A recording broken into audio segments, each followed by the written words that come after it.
AD बटा faceless assessment, anti dumping duty, safeguard duty, appeal नियम वगैरह पर अक्सर पूछे जाने वाले सवाल। एडी बटा faceless assessment, FAQs, customs. Q1, customs में एडी क्या है? उत्तर, ED electronic data interchange, custom documents को इलेक्ट्रॉनिक तरीके से फाइल करने और प्रोसेस करने के लिए एक कंप्यूटराइज्ड सिस्टम है। प्रश्न 2, फेसलेस असेसमेंट क्या है? उत्तर, फेसलेस असेसमेंट का मतलब है कि एंट्री बिल का असेसमेंट भारत में कहीं भी बैठे अधिकारियों द्वारा बिना किसी फिजिकल इंटरफेस के इलेक्ट्रॉनिक तरीके से किया जाता है। Q3, किस अथॉरिटी ने कस्टम्स में फेसलेस असेसमेंट शुरू किया? उत्तर, इसे central board of indirect taxes and customs CBIC ने पेश किया था। Q4, फेसलेस असेसमेंट कब से लागू होगा? उत्तर, फेसलेस असेसमेंट अगस्त 2020 से देश भर में लागू किया गया। Q5, फेसलेस असेसमेंट के तहत किन डॉक्यूमेंट्स का असेसमेंट किया जाता है? उत्तर, प्रवेश बिल, चालान, पैकिंग सूची, आयात लाइसेंस, प्रमाण पत्र यदि कोई हो। Q6, क्या इंपोर्टर का फिजिकल प्रेजेंस जरूरी है? उत्तर, नहीं, सारा असेसमेंट कस्टम्स एडी सिस्टम के जरिए इलेक्ट्रॉनिक तरीके से किया जाता है। प्रश्न 7, एडी फाइलिंग के लिए किस सिस्टम का इस्तेमाल किया जाता है? उत्तर, ICEGATE, Indian customs electronic gateway. Q8, क्या असेसमेंट कोई भी कस्टम्स ऑफिसर कर सकता है? उत्तर, हां, असेसमेंट भारत में कहीं भी मौजूद फेसलेस असेसमेंट ग्रुप फैग के अधिकारियों द्वारा किया जाता है। प्रश्न 9, आयात बंदरगाह की क्या भूमिका है? उत्तर, पोर्ट जांच, आउट ऑफ चार्ज और क्लियरेंस का काम संभालता है, असेसमेंट का नहीं। Q10, क्या कोई इंपोर्टर ऑनलाइन सवालों का जवाब दे सकता है? जवाब, हां, आइसगेट के जरिए इलेक्ट्रॉनिक तरीके से सवाल पूछे जाते हैं और उनका जवाब दिया जाता है। प्रश्न 11, क्या फेसलेस असेसमेंट एक्सपोर्ट पर भी लागू होता है? उत्तर, अभी यह मुख्य रूप से बिल ऑफ एंट्री के इंपोर्ट पर लागू होता है। प्रश्न 12, क्या फेसलेस असेसमेंट भ्रष्टाचार को कम करता है? उत्तर, हां, यह फिजिकल इंटरैक्शन को कम करता है और ट्रांसपेरेंसी को बढ़ाता है। प्रश्न 13, अगर सामान की जांच की जरूरत हो तो क्या होगा? उत्तर, जांच इलेक्ट्रॉनिक तरीके से जारी निर्देशों के अनुसार इंपोर्ट पोर्ट पर की जाती है। प्रश्न 14, क्या कस्टम ब्रोकर फेसलेस असेसमेंट में शामिल है?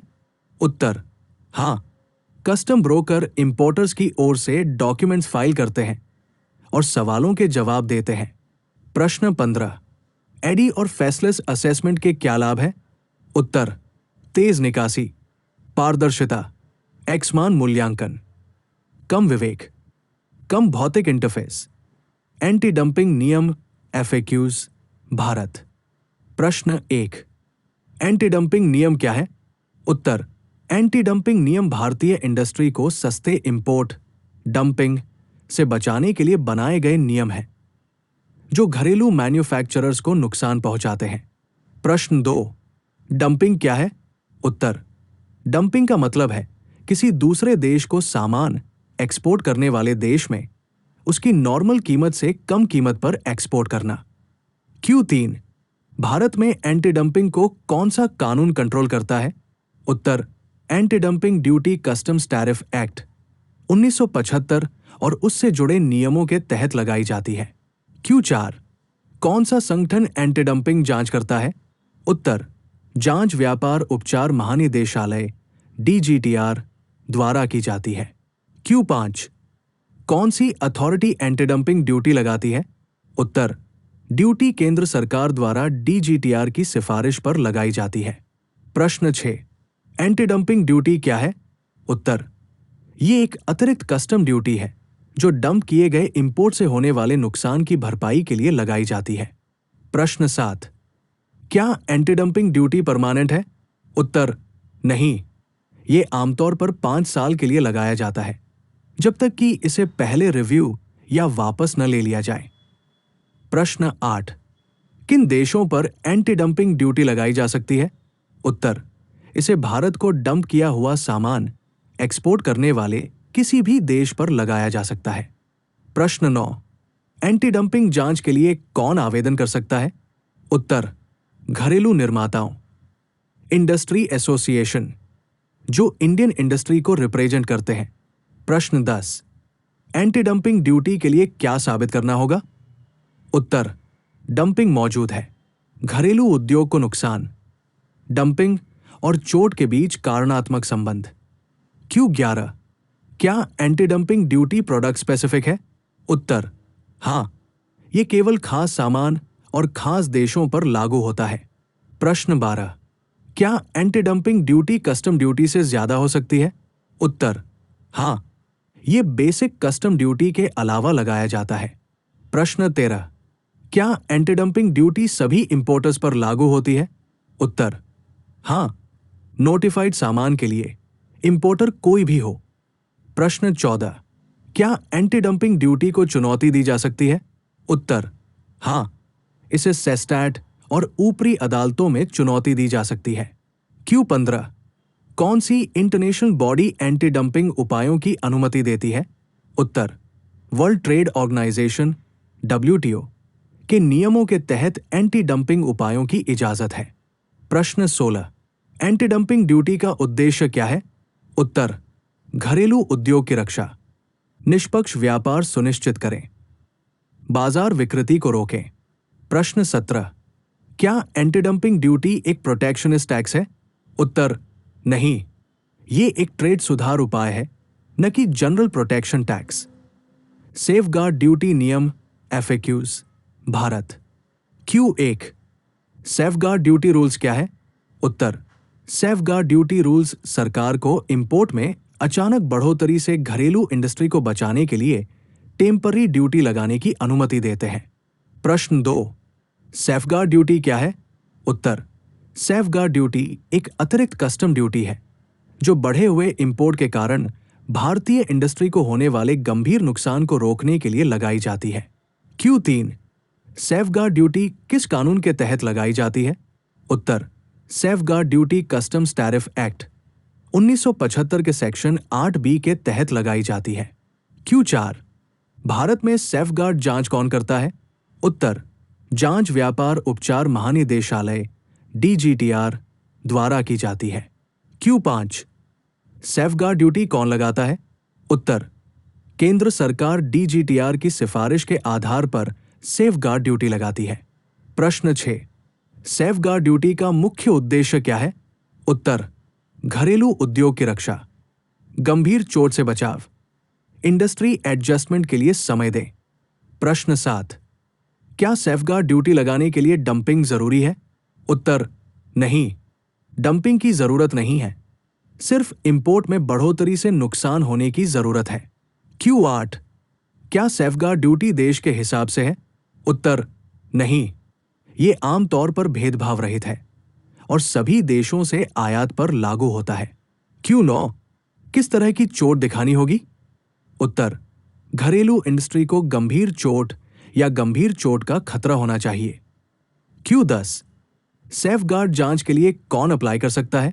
उत्तर, घरेलू उत्पाद को, भारतीय इंडस्ट्री को रिप्रेजेंट करने वाले इंडस्ट्री एसोसिएशन। प्रश्न 11, सेफगार्ड ड्यूटी की अधिकतम अवधि क्या है? उत्तर, आमतौर पर 4 साल तक, एक्सटेंशन सहित 10 साल तक बढ़ाया जा सकता है। प्रश्न 12, क्या प्रोविजनल सेफगार्ड ड्यूटी लगाई जा सकती है? उत्तर, हां, गंभीर परिस्थितियों में प्रोविजनल सेफगार्ड ड्यूटी लगाई जा सकती है। प्रश्न 13, क्या विकासशील देशों पर सेफगार्ड ड्यूटी लागू होती है? उत्तर, विकासशील देशों से इंपोर्ट पर छूट दी जा सकती है अगर उनका हिस्सा तय लिमिट से कम है। प्रश्न 14, क्या सेफगार्ड ड्यूटी कोटा के रूप में हो सकती है? उत्तर, हां, इसे इस तरह लगाया जा सकता है। कर्तव्य, टैरिफ दर कोटा, मात्रात्मक प्रतिबंध। प्रश्न 15, क्या सेफगार्ड ड्यूटी को चुनौती दी जा सकती है? उत्तर, हां, इसे सेस्टैट और ऊपरी अदालतों में चुनौती दी जा सकती है। प्रश्न 16, क्या अंतर्राष्ट्रीय कानून के तहत सेफगार्ड ड्यूटी की अनुमति है? जवाब, हां, world trade organization WTO agreement के तहत सेफगार्ड उपायों की इजाजत है। प्रश्न 17। एंटी डंपिंग और सेफगार्ड ड्यूटी के बीच अंतर। उत्तर एंटी डंपिंग अनुचित मूल्य निर्धारण, डंपिंग। सेफगार्ड अचानक इंपोर्ट में बढ़ोतरी, कोई गलत ट्रेड जरूरी नहीं। IGST बटा इंपोर्ट पर compensation cess FAQs। India. Q1 import पर IGST क्या है?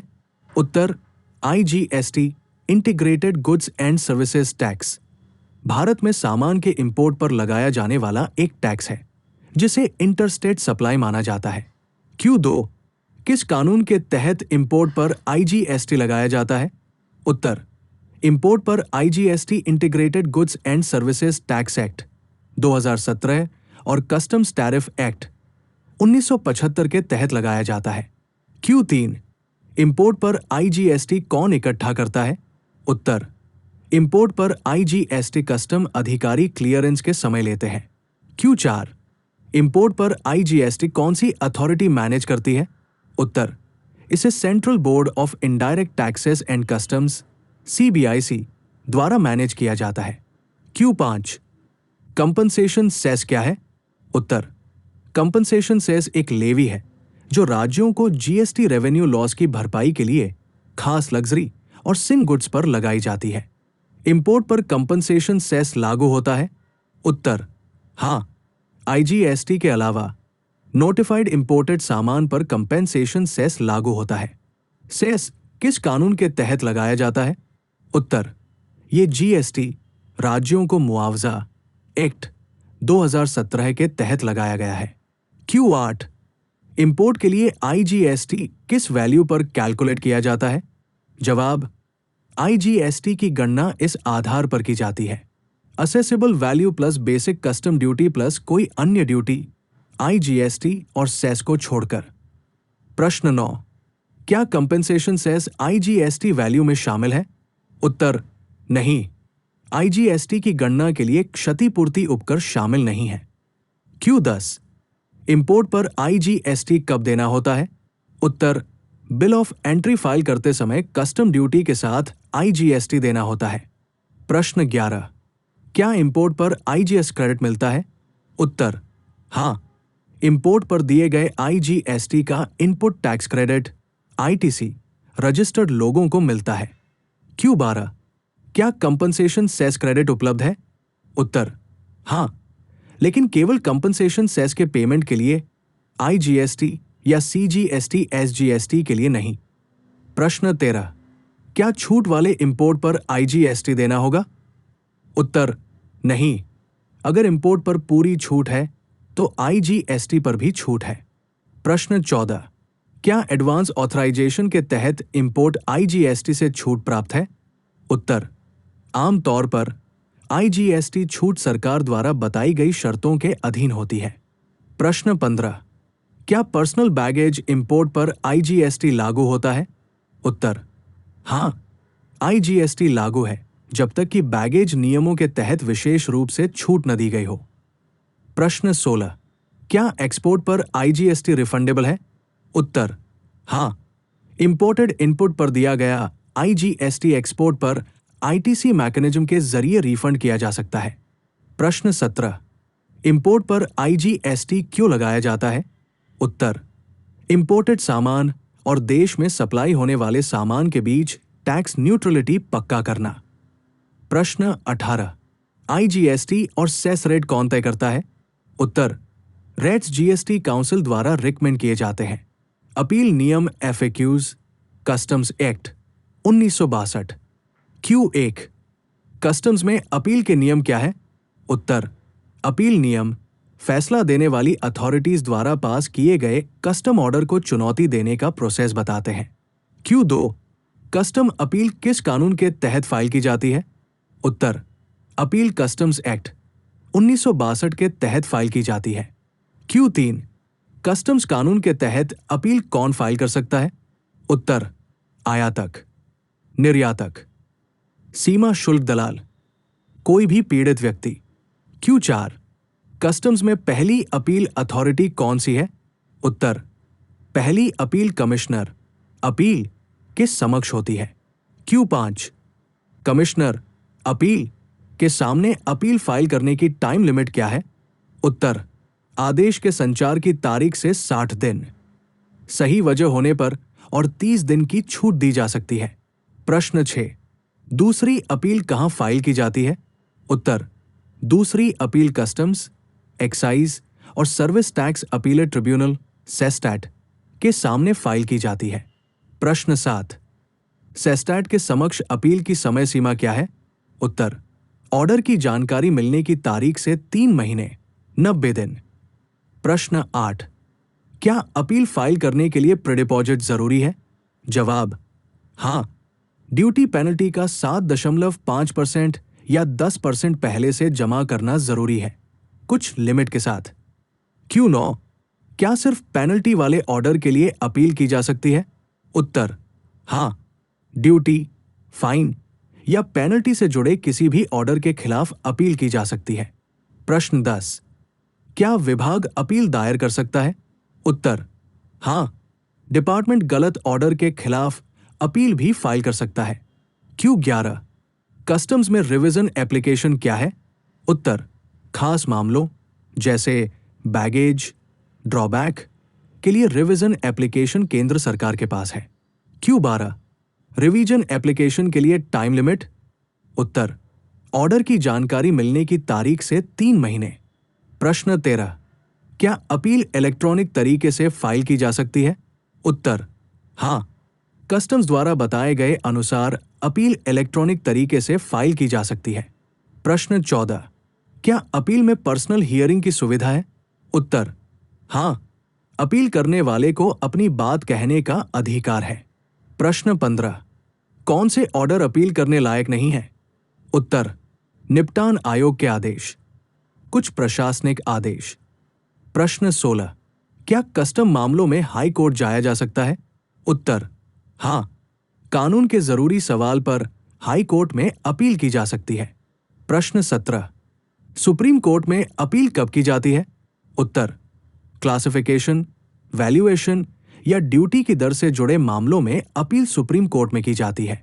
प्रश्न 18 अपील नियमों का उद्देश्य क्या है? उत्तर न्याय सुनिश्चित करें, त्रुटियों को ठीक करें, करदाता अधिकारों की रक्षा। प्रश्न 19 क्या अपील के दौरान रिकवरी पर रोक लगाई जा सकती है? उत्तर हां, जरूरी प्रीडिपॉजिट की सीमा तक रिकवरी अपने आप रुक जाती है। प्रश्न 20 कस्टम्स में अपील हायरार्की क्या है? उत्तर adjudicating authority commissioner, appeal CESTAT high court बटा सुप्रीम कोर्ट। न्याय निर्णय से जुड़े नियम FAQs, सीमा शुल्क अधिनियम 1962। Q1 कस्टम्स में एडजुडिकेशन क्या है? उत्तर एडजुडिकेशन कस्टम्स मामलों पर फैसला लेने की कानूनी प्रक्रिया है, जैसे ड्यूटी की मांग, सामान जब्त करना और पेनल्टी लगाना। Q2 कस्टम्स एडजुडिकेशन किस कानून के तहत किया जाता है? उत्तर कस्टम्स एडजुडिकेशन कस्टम्स एक्ट 1962 के तहत किया जाता है। Q3 एडजुडिकेटिंग अथॉरिटी कौन है? उत्तर एडजुडिकेटिंग अथॉरिटी एक कस्टम्स ऑफिसर होता है, जिसे कस्टम्स एक्ट के तहत ऑर्डर पास करने का अधिकार होता है। Q4 एडजुडिकेटिंग अथॉरिटी कौन हो सकता है? उत्तर अधीक्षक, सहायक आयुक्त, उपायुक्त, संयुक्त आयुक्त, अतिरिक्त बटा प्रधान आयुक्त। Q5 एडजुडिकेशन प्रोसीडिंग्स कैसे शुरू होती है? उत्तर न्याय निर्णय कारण बताओ नोटिस SCN जारी करने के साथ शुरू होता है। प्रश्न 6 कारण बताओ नोटिस क्या है? उत्तर शो कॉज नोटिस एक लिखा हुआ नोटिस होता है, जिसमें व्यक्ति से यह पूछा जाता है कि उनके खिलाफ कार्रवाई क्यों न की जाए। प्रश्न 7 क्या SCN जारी करने के लिए समय सीमा निर्धारित है? उत्तर हां, ड्यूटी की मांग के लिए कस्टम्स एक्ट के सेक्शन 28 के तहत समय सीमा तय की गई है। Q8 क्या फैसले में पर्सनल हियरिंग जरूरी है? उत्तर हां, ऑर्डर पास करने से पहले पर्सनल हियरिंग का मौका दिया जाना चाहिए। Q9 क्या बिना सुनवाई के फैसला किया जा सकता है? उत्तर नहीं, सुनवाई किए बिना आदेश पारित करना प्राकृतिक न्याय के सिद्धांतों का उल्लंघन है। प्रश्न 10। प्राकृतिक न्याय के सिद्धांत क्या है? उत्तर, सुने जाने का अधिकार, निष्पक्ष और निष्पक्ष निर्णय, तर्कपूर्ण, बोलने वाला, क्रम। प्रश्न 11। स्पीकिंग ऑर्डर क्या है? उत्तर, एक स्पीकिंग ऑर्डर वो होता है जिसमें फैक्ट्स, इश्यूज, रीजनिंग और डिसीजन का साफ साफ जिक्र होता है। प्रश्न 12। क्या एडजुडिकेशन के जरिए सामान जब्त किया जा सकता है? उत्तर, हां, सामान जब्त किया जा सकता है और एडजुडिकेशन के जरिए पेनल्टी लगाई जा सकती है। Q13। क्या एडजुडिकेशन सिर्फ पेनल्टी लगा सकता है? उत्तर, हां, जुर्म के आधार पर बिना जब्त किए भी जुर्माना लगाया जा सकता है। प्रश्न 14। सारांश निर्णय क्या है? उत्तर, समरी एडजुडिकेशन छोटी रकम वाले छोटे मामलों का जल्दी निपटारा है। प्रश्न 15। क्या एडजुडिकेशन ऑर्डर के खिलाफ अपील की जा सकती है? उत्तर, हां, एडजुडिकेशन ऑर्डर अपील अथॉरिटी के सामने अपील किए जा सकते हैं। प्रश्न 16। न्याय निर्णय के बाद पहली अपीलीय अथॉरिटी कौन सी है? उत्तर, कमिश्नर। अपील पहली अपील अथॉरिटी है। प्रश्न 17। क्या एडजुडिकेशन इलेक्ट्रॉनिक तरीके से किया जा सकता है? उत्तर, हां, एडजुडिकेशन की कार्यवाही इलेक्ट्रॉनिक तरीके से फैसलस बटा ई एडजुडिकेशन की जा सकती है, जैसा कि बताया गया है। प्रश्न 18।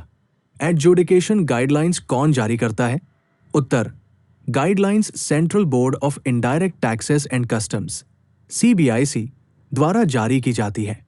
Q19। अगर एडजुडिकेशन ऑर्डर का पालन नहीं किया जाता है तो क्या होगा? उत्तर, अटैचमेंट, ड्यूटी की रिकवरी, फाइन या पेनल्टी जैसी रिकवरी की कार्रवाई शुरू की जा सकती है। प्रश्न 20। एडजुडिकेशन नियमों का उद्देश्य क्या है? उत्तर, निष्पक्ष निर्णय सुनिश्चित करें, राजस्व की रक्षा करें, करदाता अधिकारों की रक्षा, कानूनी अनुपालन बनाए रखें, रिवॉर्ड्स बटा informant rules FAQs India. Q1। Rewards बटा इन्फॉर्मेंट रूल्स क्या है? उत्तर, रिवॉर्ड बटा मुखबिर नियम उन मुखबिरों और सरकारी अधिकारियों को पैसे का इनाम देते हैं जो स्मगलिंग, टैक्स चोरी या कस्टम अपराधों का पता लगाने में मदद करते हैं। प्रश्न 2। रिवॉर्ड किस कानून के तहत दिए जाते हैं? उत्तर, रिवॉर्ड कस्टम्स एक्ट 1962 और GST कानूनों के तहत जारी एग्जीक्यूटिव इंस्ट्रक्शंस बटा रिवॉर्ड गाइडलाइंस के तहत दिए जाते हैं। Q3। कौन सी अथॉरिटी रिवॉर्ड गाइडलाइंस जारी करती है? उत्तर, reward guidelines central board of indirect taxes and customs CBIC द्वारा जारी की जाती है। प्रश्न 4। मुखबिर कौन होता है?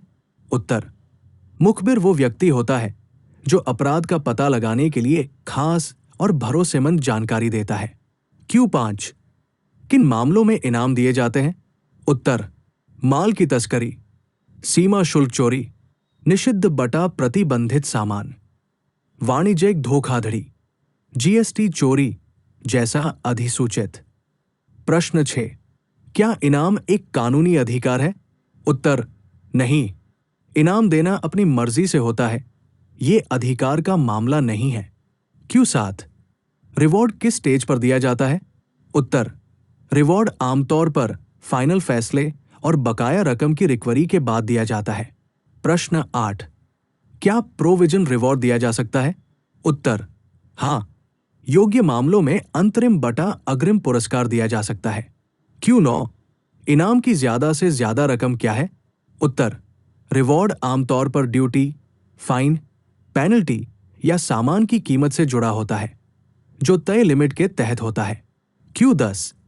क्या सरकारी अधिकारी भी इनाम के हकदार हैं? उत्तर, हां, डिटेक्शन और इन्वेस्टिगेशन में शामिल अधिकारी एलिजिबल है। Q11। क्या जानकारी देने वाले की पहचान सुरक्षित है? जवाब, हां, जानकारी देने वाले की प्राइवेसी पूरी तरह से रखी जाती है। Q12। क्या अपराध पकड़े जाने पर भी इनाम देने से मना किया जा सकता है? उत्तर, हां, रिवॉर्ड मना किया जा सकता है अगर जानकारी अस्पष्ट है, मुखबिर ने गलत इरादे से काम किया। केस कानूनी तौर पर फेल हो जाता है। Q13 क्या सेटलमेंट स्कीम के तहत निपटाए गए मामलों में इनाम मिलता है? उत्तर आमतौर पर अगर केस बिना फैसले के निपट जाता है तो कोई इनाम नहीं दिया जाता। प्रश्न 14 इनाम की मंजूरी कौन देता है? उत्तर रिवॉर्ड पैसे की लिमिट के हिसाब से सही अथॉरिटी द्वारा मंजूर किया जाता है। प्रश्न 15 क्या रिवॉर्ड टैक्सेबल है? उत्तर हाँ, रिवॉर्ड अमाउंट पर आमतौर पर इनकम के तौर पर टैक्स लगता है। Q16 अगर इनाम नामंजूर हो जाए तो क्या मुखबिर अपील कर सकता है? उत्तर नहीं, चूंकि इनाम विवेकाधीन है, इसलिए कोई अपील अधिकार के रूप में नहीं होती है। प्रश्न 17 रिवॉर्ड बटा मुखबिर नियमों का उद्देश्य क्या है? उत्तर जन भागीदारी को प्रोत्साहित करें, तस्करी और चोरी का पता लगाना, सरकारी राजस्व की रक्षा करें। ड्रॉबैक नियम FAQs Bharat. Q1 drawback rules क्या है? उत्तर ड्रॉबैक नियम एक्सपोर्ट किए गए सामान में इस्तेमाल किए गए इंपोर्टेड इनपुट पर चुकाई गई कस्टम ड्यूटी का रिफंड देते हैं। Q2 ड्यूटी ड्रॉबैक क्या है? उत्तर ड्यूटी ड्रॉबैक एक्सपोर्ट पर लगने वाली ड्यूटी को न्यूट्रलाइज करने के लिए दी जाने वाली ड्यूटी में छूट है। ड्रॉबैक नियम किस कानून के तहत बनाए गए हैं? उत्तर ड्रॉबैक नियम कस्टम्स एक्ट 1962 के तहत बनाए गए हैं। Q4 ड्यूटी ड्रॉबैक को कौन सी अथॉरिटी मैनेज करती है? उत्तर ड्यूटी ड्रॉबैक को central board of indirect taxes and customs CBIC manage करता है। Q5 ड्यूटी ड्रॉबैक के लिए कौन योग्य है? उत्तर माल के निर्यातक, निर्माताओं को सपोर्ट करना सूचित मामलों में। Q6 ड्रॉबैक के तहत कौन सी ड्यूटी वापस की जाती है? उत्तर मूल सीमा शुल्क, एडिशनल कस्टम ड्यूटी जैसा बताया गया है। IGST कंपनसेशन सेस आमतौर पर ड्रॉबैक का हिस्सा नहीं होते हैं। Q7 ड्यूटी ड्रॉबैक कितने तरह के होते हैं? उत्तर सभी उद्योग दर AIR, ब्रांड दर। प्रश्न 8 ऑल इंडस्ट्री रेट AIR क्या है? उत्तर AIR एक पहले से तय रेट है जिसे सरकार आम एक्सपोर्ट प्रोडक्ट्स के लिए नोटिफाई करती है। Q9 brand rate of drawback क्या है? उत्तर ब्रांड रेट एक खास रेट है जो एक्सपोर्टर के लिए तब तय किया जाता है जब AIR उपलब्ध नहीं होता या काफी नहीं होता। Q10 ड्यूटी ड्रॉबैक का दावा कैसे किया जाता है? उत्तर एक्सपोर्ट के समय शिपिंग बिल में बताकर ड्रॉबैक क्लेम किया जाता है। प्रश्न 11 क्या AIR ड्रॉबैक के लिए अलग से आवेदन करना होगा? उत्तर नहीं, AIR ड्रॉबैक शिपिंग बिल घोषणा के आधार पर स्वचालित रूप से संसाधित किया जाता है। Q12 ब्रांड रेट एप्लीकेशन कब फाइल किया जाता है? उत्तर ब्रांड रेट एप्लीकेशन एक्सपोर्ट के बाद तय समय के अंदर फाइल करना होगा। प्रश्न 13 क्या सेनवैट ITC लेने पर ड्यूटी ड्रॉबैक उपलब्ध है? उत्तर डबल बेनिफिट की इजाजत नहीं है। अगर ITC लिया जाता है तो ड्रॉबैक पर रोक लग सकती है। Q14 क्या इंपोर्टेड सामान के री एक्सपोर्ट पर ड्यूटी ड्रॉबैक लागू होता है? उत्तर हाँ, री एक्सपोर्ट ड्रॉबैक की अनुमति शर्तों और समय सीमा के अधीन है। प्रश्न 15 क्या प्रतिबंधित सामान पर ड्यूटी ड्रॉबैक उपलब्ध है? उत्तर नहीं, मना किए गए या सीमित सामान पर ड्रॉबैक नहीं मिलता जब तक कि इजाजत न हो। Q16 ड्रॉबैक क्लेम करने की टाइम लिमिट क्या है? उत्तर क्लेम ड्रॉबैक नियमों के तहत तय समय के अंदर फाइल किया जाना चाहिए। Q17 क्या ड्रॉबैक को बाद में रिकवर किया जा सकता है? उत्तर हाँ, गलती से चुकाई गई ड्रॉबैक राशि ब्याज के साथ वापस ली जा सकती है। प्रश्न 18 क्या ड्यूटी ड्रॉबैक टैक्सेबल है? उत्तर हाँ, ड्रॉबैक अमाउंट आमतौर पर इनकम टैक्स कानून के तहत टैक्सेबल इनकम होती है। Q19 क्या ड्रॉबैक को मना किया जा सकता है? उत्तर हाँ, अगर शर्तों का उल्लंघन किया गया है, एक्सपोर्ट किए गए सामान की गलत जानकारी दी जाती है, अयोग्य लाभ का दावा किया गया। प्रश्न 20 ड्रॉबैक नियमों का उद्देश्य क्या है? उत्तर निर्यात को बढ़ावा देना, प्रतिस्पर्धा सुनिश्चित करें, निर्यात पर शुल्क का बोझ कम करना, वेयरहाउसिंग नियम FAQs भारत। Q1 वेयरहाउसिंग नियम क्या है? उत्तर, वेयरहाउसिंग नियम इंपोर्टेड सामान को कस्टम ड्यूटी का तुरंत पेमेंट किए बिना बॉन्डेड वेयरहाउस में स्टोर करने की इजाजत देते हैं। Q2 वेयरहाउसिंग नियम किस कानून के तहत आते हैं? उत्तर, वेयरहाउसिंग कस्टम्स एक्ट 1962 और वेयरहाउसिंग रेगुलेशन के तहत आता है। प्रश्न 3, बॉन्डेड वेयरहाउस क्या है? उत्तर, बॉन्डेड वेयरहाउस एक कस्टम्स प्रूफ जगह है जहां सामान कस्टम्स कंट्रोल में स्टोर किया जाता है। प्रश्न 4, वेयरहाउसिंग का उद्देश्य क्या है? उत्तर, सीमा शुल्क का भुगतान स्थगित करें, आयातकों के लिए नकदी प्रवाह आसान बनाना, व्यापार और रसद को सुविधाजनक बनाना। Q5 वेयरहाउस कौन चला सकता है? उत्तर, एक वेयरहाउस को कस्टम से मंजूर लाइसेंस वेयरहाउस कीपर चला सकता है। Q6 किस तरह के वेयरहाउस को मान्यता दी जाती है? उत्तर, सार्वजनिक बंधुआ गोदाम, निजी बंधुआ गोदाम, स्पेशल वेयरहाउस, नोटिफाइड सामान के लिए। प्रश्न 7, पब्लिक बॉन्डेड वेयरहाउस क्या है? उत्तर, ये एक वेयरहाउस है जहां कई इंपोर्टर्स का सामान स्टोर किया जा सकता है। प्रश्न 8, प्राइवेट बॉन्डेड वेयरहाउस क्या है? उत्तर, ये एक वेयरहाउस है जिसका इस्तेमाल एक ही इंपोर्टर अपने सामान के लिए करता है। प्रश्न 9, स्पेशल वेयरहाउस क्या है? उत्तर, स्पेशल वेयरहाउस पेट्रोलियम, केमिकल्स वगैरह जैसे नोटिफाइड सामान के लिए होते हैं जिन पर ज्यादा सख्त कंट्रोल की जरूरत होती है। प्रश्न 10, वेयरहाउसिंग अवधि क्या है? उत्तर, कैपिटल गुड्स 3 साल तक, अन्य सामान 1 साल तक कानून के अनुसार बढ़ाया जा सकता है। Q11 क्या वेयरहाउस में रखे सामान पर ब्याज देना होगा? उत्तर, हां, अगर सामान तय समय से ज्यादा समय तक वेयरहाउस में रहता है तो ब्याज देना होगा। प्रश्न 12, क्या सामान को गोदाम से निकाला जा सकता है? उत्तर, हां, सामान को हटाया जा सकता है, घरेलू खपत, शुल्क के भुगतान पर। निर्यात, दूसरे गोदाम में स्थानांतरण। प्रश्न 13, एक्सबॉर्न बिल ऑफ एंट्री क्या है?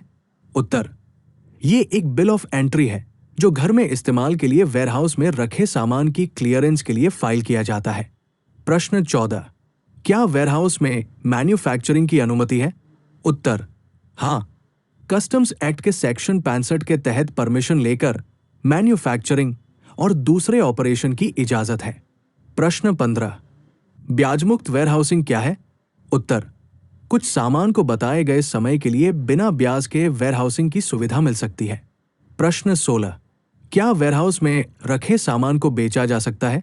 उत्तर, हां, वेयरहाउस में रखे सामान का मालिकाना हक कस्टम्स की अनुमति से ट्रांसफर किया जा सकता है।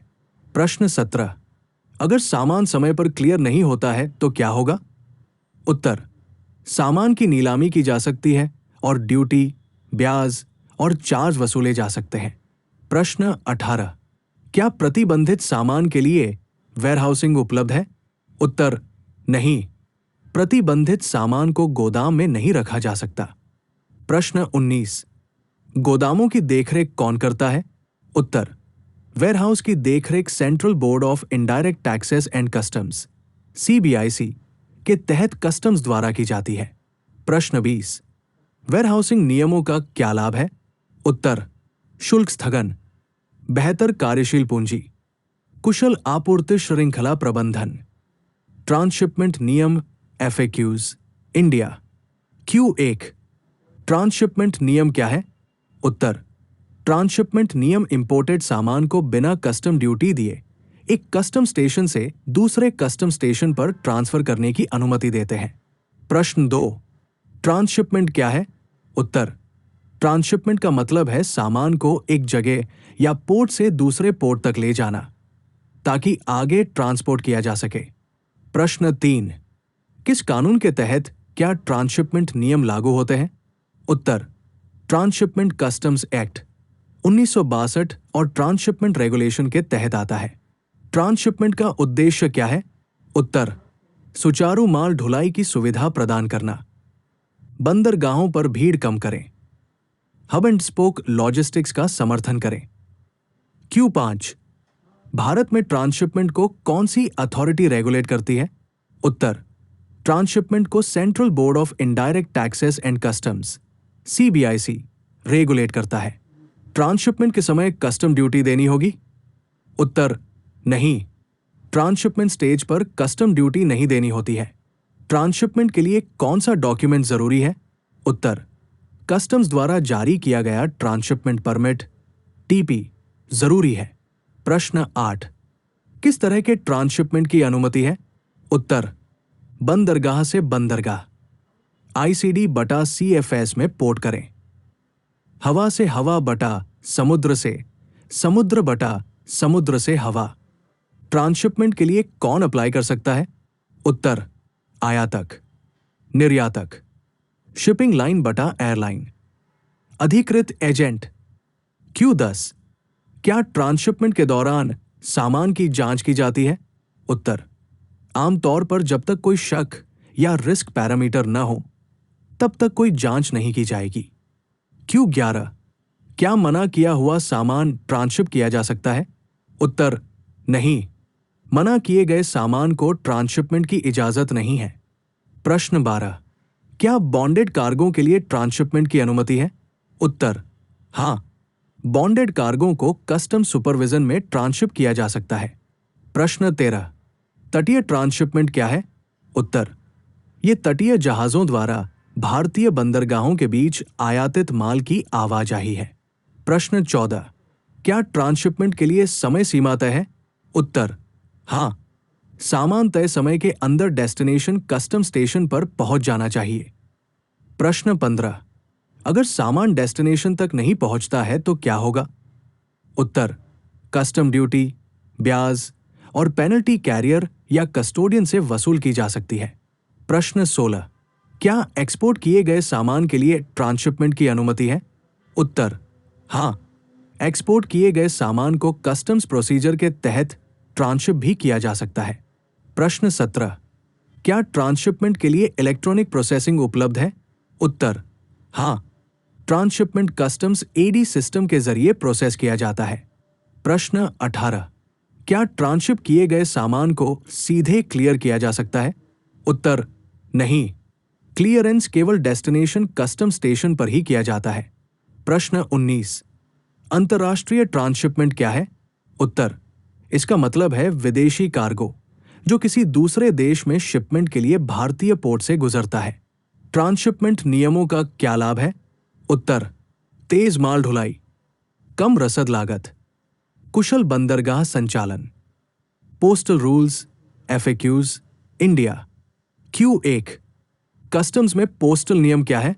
उत्तर पोस्टल रूल्स कस्टम्स कंट्रोल के तहत पोस्ट ऑफिस के जरिए सामान के इंपोर्ट और एक्सपोर्ट को कंट्रोल करते हैं। Q2 पोस्टल रूल्स किस कानून के तहत बनाए जाते हैं? उत्तर पोस्टल नियम कस्टम्स एक्ट 1962 और foreign post office FPO regulations के तहत बनाए गए हैं। प्रश्न 3 फॉरेन पोस्ट ऑफिस FPO क्या है? उत्तर फॉरेन पोस्ट ऑफिस एक डेजिग्नेटेड पोस्ट ऑफिस है जहां इंटरनेशनल पोस्टल आर्टिकल्स का कस्टम्स क्लियरेंस किया जाता है। Q4 पोस्टल रूल्स को कौन सी अथॉरिटी मैनेज करती है? उत्तर पोस्टल इंपोर्ट और export central board of indirect taxes and customs CBIC द्वारा मैनेज किए जाते हैं।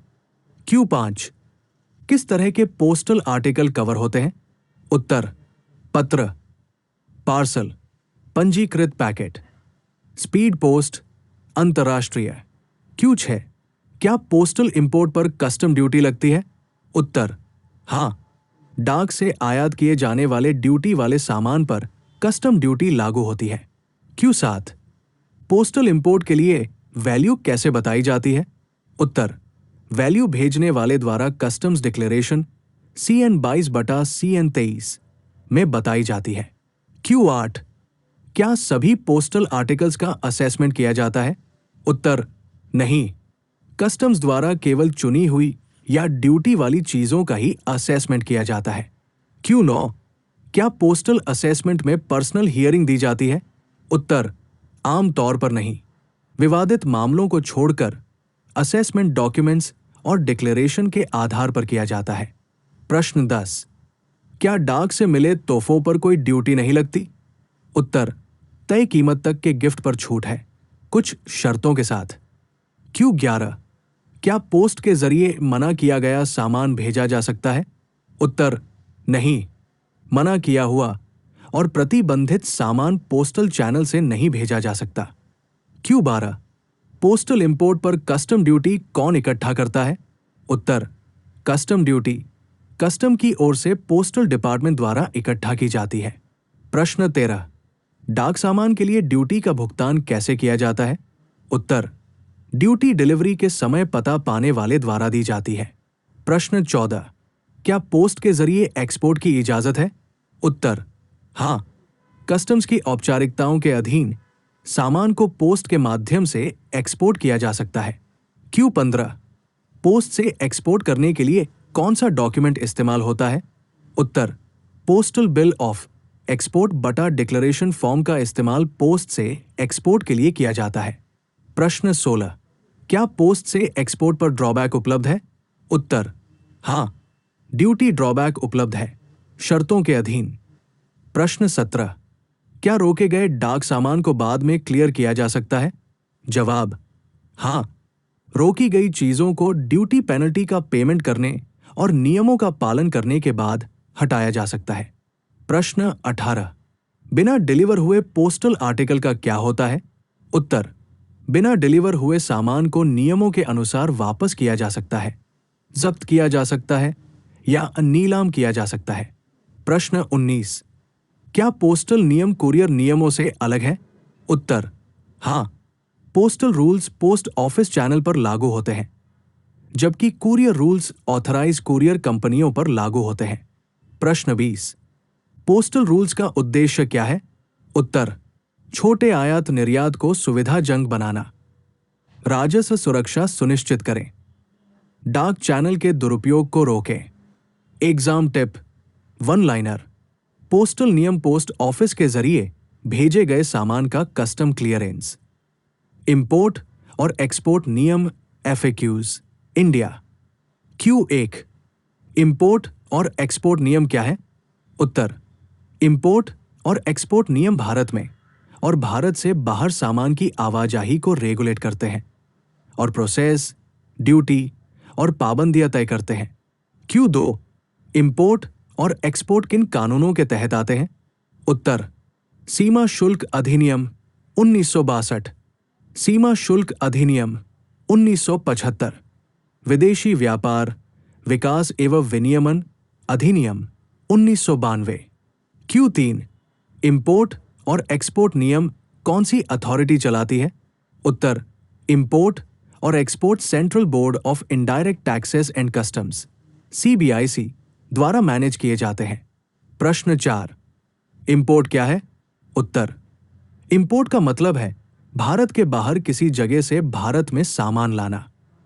प्रश्न 5, एक्सपोर्ट क्या है?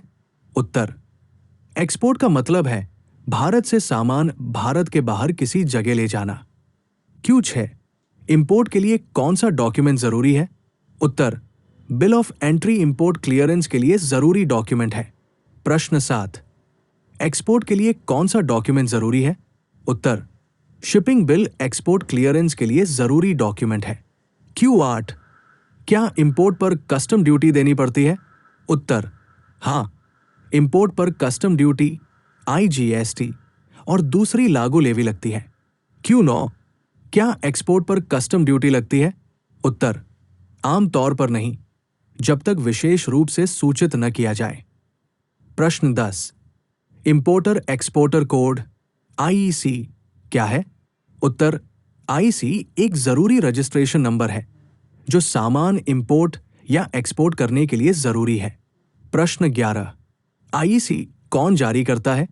उत्तर, IEC directorate general of foreign trade DGFT द्वारा जारी किया जाता है। Q12, क्या सभी सामान आसानी से इंपोर्ट एक्सपोर्ट किए जा सकते हैं? उत्तर, नहीं, सामान हो सकता है मुक्त, प्रतिबंधित, लाइसेंस आवश्यक, निषिद्ध। प्रश्न 13, कस्टम्स असेसमेंट क्या है?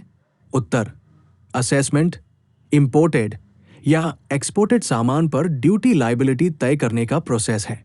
प्रश्न 14, क्या कस्टम्स द्वारा सामान की जांच की जा सकती है?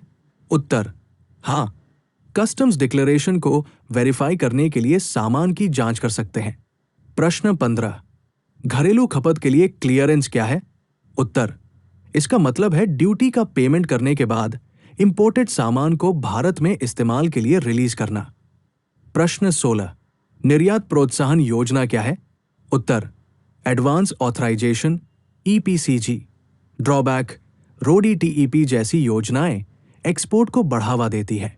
प्रश्न 17, क्या इलेक्ट्रॉनिक फाइलिंग अनिवार्य है? उत्तर, हाँ, इंपोर्ट और एक्सपोर्ट डॉक्यूमेंट्स कस्टम्स एडी बटा आइसगेट के जरिए फाइल किए जाते हैं। प्रश्न 18, क्या इंपोर्ट एक्सपोर्ट पोस्ट या कुरियर से किया जा सकता है? उत्तर, हाँ, इंपोर्ट और एक्सपोर्ट पोस्टल रूल्स या कुरियर रूल्स के जरिए किया जा सकता है। प्रश्न 19, अगर इंपोर्ट एक्सपोर्ट नियमों का उल्लंघन होता है तो क्या होगा? उत्तर, सामान जब्त किया जा सकता है और जुर्माना या मुकदमा चलाया जा सकता है। प्रश्न 20, इंपोर्ट और एक्सपोर्ट नियमों का उद्देश्य क्या है? उत्तर, अंतर्राष्ट्रीय व्यापार को सुगम बनाना, घरेलू उद्योग की रक्षा, राजस्व संग्रह सुनिश्चित करें, अवैध व्यापार को रोकें। Exam tip, one liner, import Bharat में सामान लाना, एक्सपोर्ट भारत से सामान बाहर ले जाना, ड्यूटी फ्री दुकानें एफएक्यूज भारत में। Q1, ड्यूटी फ्री शॉप क्या है? उत्तर, ड्यूटी फ्री शॉप एक रिटेल आउटलेट है जहां शर्तों के अधीन बिना कस्टम ड्यूटी और जीएसटी चार्ज किए सामान बेचा जाता है। प्रश्न 2, ड्यूटी फ्री दुकानें कहां स्थित है? उत्तर, ड्यूटी फ्री दुकानें यहां है: अंतर्राष्ट्रीय हवाई अड्डे, अंतर्राष्ट्रीय बंदरगाह, भूमि सीमा जांच चौकियां। Q3, किस कानून के तहत ड्यूटी फ्री दुकानों की अनुमति है? उत्तर, ड्यूटी फ्री दुकानों को कस्टम्स एक्ट 1962 और संबंधित कस्टम्स नोटिफिकेशन के तहत अनुमति दी गई है। Q4, ड्यूटी फ्री दुकानों को कौन सी अथॉरिटी रेगुलेट करती है? उत्तर, ड्यूटी फ्री दुकानों को central board of indirect taxes and customs CBIC regulate करता है। प्रश्न 5, ड्यूटी फ्री दुकानों से सामान कौन खरीद सकता है? उत्तर, अंतर्राष्ट्रीय प्रस्थान करने वाले यात्रियों, इंटरनेशनल लेवल पर आने वाले यात्री, जहां इजाजत हो वहां ड्यूटी फ्री आना। प्रश्न 6, क्या भारतीय यात्रियों को ड्यूटी फ्री शॉपिंग की अनुमति है? उत्तर, हां, भारतीय और विदेशी यात्री ड्यूटी फ्री दुकानों से खरीदारी कर सकते हैं। प्रश्न 7, क्या ड्यूटी फ्री खरीदारी पर कोई लिमिट है? जवाब, हां, खरीदारी बैगेज नियमों के तहत ड्यूटी फ्री अलाउंस लिमिट के तहत आती है। प्रश्न 8, ड्यूटी फ्री दुकानों में किस तरह का सामान बेचा जाता है? उत्तर, शराब और तंबाकू, इत्र और सौंदर्य प्रसाधन, चॉकलेट और मिठाइयाँ, घड़ियाँ और विलासिता की वस्तुएं। प्रश्न 9, क्या सभी सामान पूरी तरह से टैक्स फ्री हैं? उत्तर, हां, सिर्फ तय अलाउंस तक। ज्यादा सामान पर ड्यूटी लगेगी। प्रश्न 10, क्या घरेलू यात्रियों को ड्यूटी फ्री सामान बेचा जा सकता है? उत्तर, नहीं, बिक्री केवल अंतर्राष्ट्रीय यात्रियों के लिए ही सीमित है। प्रश्न 11, अराइवल ड्यूटी फ्री शॉप क्या है? उत्तर, ये अराइवल हॉल में मौजूद एक ड्यूटी फ्री शॉप है जो यात्रियों को लैंडिंग के बाद खरीदारी करने की सुविधा देती है। प्रश्न 12, क्या भारत में अराइवल ड्यूटी फ्री दुकानों की अनुमति है? जवाब, हां, नोटिफाइड इंटरनेशनल एयरपोर्ट पर अराइवल ड्यूटी फ्री शॉप्स की इजाजत है। प्रश्न 13, क्या ड्यूटी फ्री दुकानों को बॉन्डेड वेयरहाउस माना जाता है? उत्तर, हां, ड्यूटी फ्री दुकानें कस्टम बॉन्डेड जगह के तौर पर काम करती हैं। Q14, क्या कस्टम सुपरविजन जरूरी है?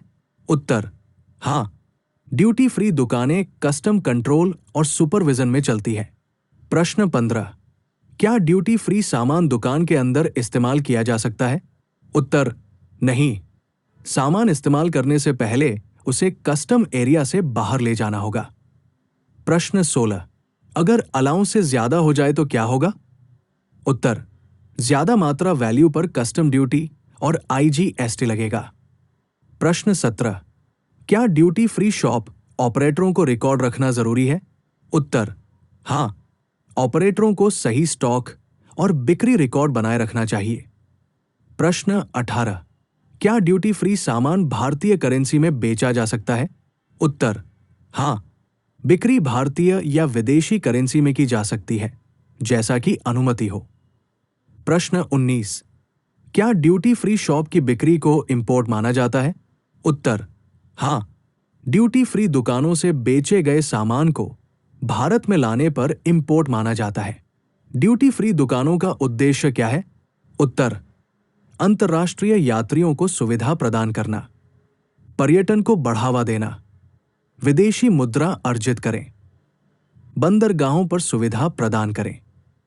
Exam tip, one liner, duty free shop तय लिमिट के अंदर इंटरनेशनल पैसेंजर्स को टैक्स फ्री सेल। बैगेज नियम FAQs भारत में। प्रश्न 1, बैगेज नियम क्या है?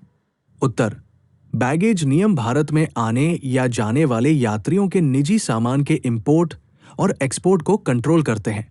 प्रश्न 2, बैगेज नियम किस कानून के तहत बनाए गए हैं? उत्तर, बैगेज नियम कस्टम्स एक्ट 1962 के तहत बनाए गए हैं।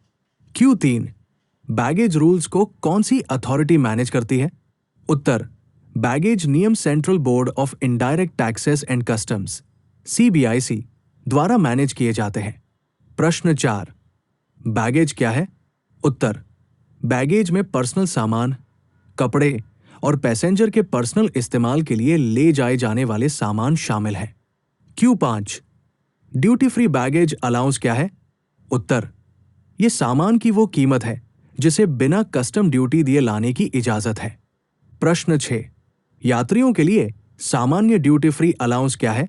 उत्तर, 50,000 रुपये भारतीय निवासी बटा विदेशी पर्यटक, नेपाल, भूटान, म्यांमार के अलावा। 15,000 रुपये नेपाल, भूटान, म्यांमार से यात्री। प्रश्न 7, क्या ड्यूटी फ्री अलाउंस बच्चों के लिए लागू है? उत्तर, हां, बच्चों को भी बड़ों की तरह ही ड्यूटी फ्री अलाउंस मिलता है। Q8, क्या इस्तेमाल किए गए पर्सनल इफेक्ट्स पर ड्यूटी लगती है? उत्तर, नहीं, इस्तेमाल किए गए पर्सनल सामान को आमतौर पर ड्यूटी फ्री ले जाया जाता है।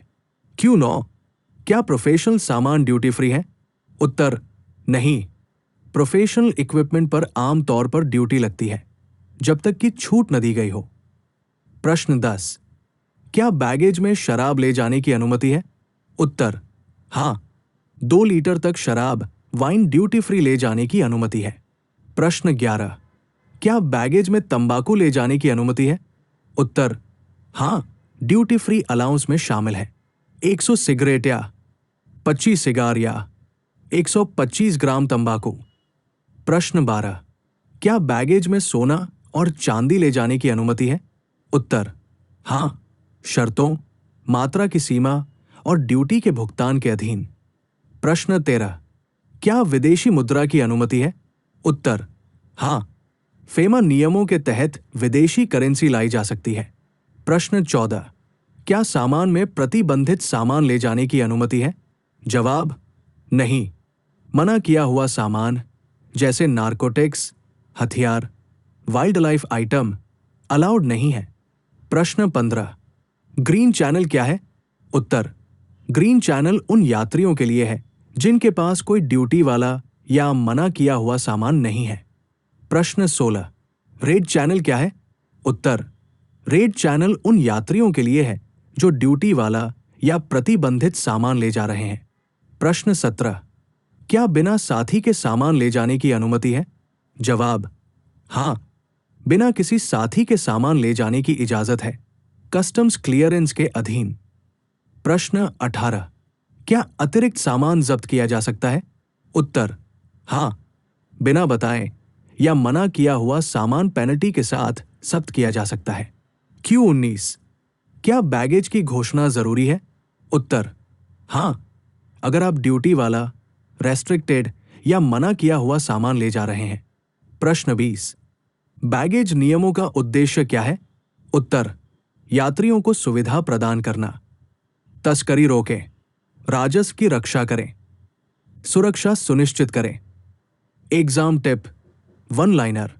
बैगेज नियम यात्रियों के निजी सामान के लिए duty free allowance. Crew baggage नियम FAQs भारत में। Q1। क्रू बैगेज नियम क्या है? उत्तर: क्रू बैगेज नियम भारत में आते या जाते समय एयरक्राफ्ट या शिप क्रू मेंबर्स द्वारा ले जाए जाने वाले बैगेज के इंपोर्ट और एक्सपोर्ट को कंट्रोल करते हैं। क्रू बैगेज नियम किस कानून के तहत बनाए गए हैं? उत्तर: क्रू बैगेज नियम कस्टम्स एक्ट 1962 के तहत बनाए गए हैं। Q3। क्रू बैगेज रूल्स को कौन सी अथॉरिटी मैनेज करती है? उत्तर: क्रू बैगेज नियम central board of indirect taxes and customs CBIC द्वारा मैनेज किए जाते हैं। Q4। क्रू मेंबर किसे माना जाता है? उत्तर: क्रू मेंबर वो व्यक्ति होता है जो किसी एयरक्राफ्ट या जहाज के ऑपरेशन या सर्विस में लगा होता है, जैसे pilot, cabin crew, ship staff. Q5। Crew members को कौन सा बैगेज ड्यूटी फ्री ले जाने की इजाजत है? उत्तर: प्रयुक्त व्यक्तिगत प्रभाव, ड्यूटी के दौरान रोजाना इस्तेमाल के लिए जरूरी सामान। Q6। क्या duty free allowance normal passengers के जैसा ही है? उत्तर: नहीं। क्रू मेंबर्स को normal passenger duty free allowance 50,000 रुपए नहीं मिलता है। Q7। क्या क्रू को नए सामान ड्यूटी फ्री मिलेंगे? उत्तर: नहीं। नए या कमर्शियल सामान पर आमतौर पर ड्यूटी लगती है या वे बैन होते हैं। प्रश्न 8। क्या क्रू बैगेज में शराब ले जाने की अनुमति है? उत्तर: आमतौर पर ड्यूटी फ्री में अनुमति नहीं है। क्रू मेंबर्स के लिए शराब आमतौर पर प्रतिबंधित है। प्रश्न 9। क्या क्रू बैगेज में तंबाकू ले जाने की अनुमति है? उत्तर: क्रू मेंबर्स को आमतौर पर तंबाकू प्रोडक्ट्स ड्यूटी फ्री ले जाने की इजाजत नहीं होती है। Q10। क्या सोना और ज्वेलरी की इजाजत है? उत्तर: नहीं। सोना, चांदी और आभूषण आमतौर पर क्रू बैगेज में ले जाने की अनुमति नहीं है। प्रश्न 11। क्या क्रू मेंबर इलेक्ट्रॉनिक सामान ला सकते हैं? उत्तर: इस्तेमाल किए गए पर्सनल इलेक्ट्रॉनिक आइटम की इजाजत हो सकती है, लेकिन नए या एक से ज्यादा आइटम पर रोक है। Q12। क्या क्रू बैगेज की घोषणा जरूरी है? जवाब: हां। क्रू मेंबर्स को कस्टम्स के निर्देशों के अनुसार बैगेज बताना होगा। Q13। क्रू के लिए सख्त नियमों का मकसद क्या है? उत्तर: क्रू की बार-बार यात्रा का गलत इस्तेमाल स्मगलिंग के लिए रोकने के लिए। प्रश्न 14। क्या क्रू मेंबर ग्रीन चैनल का इस्तेमाल कर सकते हैं? उत्तर: आम तौर पर नहीं। क्रू के सामान की अलग से जांच की जाएगी। प्रश्न 15। अगर कोई प्रतिबंधित चीज मिलती है तो क्या होगा? उत्तर: सामान जब्त किया जा सकता है और जुर्माना या मुकदमा चलाया जा सकता है। Q16। क्या क्रू के लिए बिना साथी वाला सामान ले जाने की इजाजत है? उत्तर: आमतौर पर इजाजत नहीं है, सिवाय खास इजाजत के। प्रश्न 17। क्या शिप क्रू और एयरक्राफ्ट क्रू के साथ अलग अलग व्यवहार किया जाता है? उत्तर: सिद्धांत वही लागू होते हैं, लेकिन तरीके थोड़े अलग हो सकते हैं।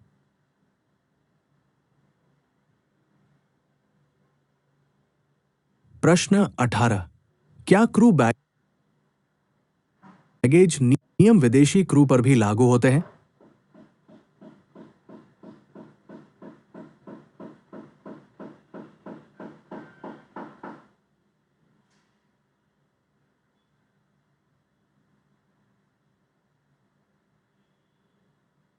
उत्तर: हां। भारतीय और विदेशी दोनों क्रू मेंबर क्रू बैगेज नियमों के तहत आते हैं। प्रश्न 19। क्या क्रू गिफ्ट ले जा सकता है? उत्तर: छोटे पर्सनल गिफ्ट की इजाजत हो सकती है, लेकिन कमर्शियल क्वांटिटी वाले गिफ्ट मना है। प्रश्न 20। क्रू बैगेज नियमों का उद्देश्य क्या है? उत्तर: तस्करी रोकें, विमानन और समुद्री सुरक्षा सुनिश्चित करें, बार बार सीमा पार आवाजाही को नियंत्रित करें। Exam tip, one liner. Crew baggage सिर्फ इस्तेमाल किया हुआ पर्सनल सामान कोई नॉर्मल ड्यूटी फ्री अलाउंस नहीं।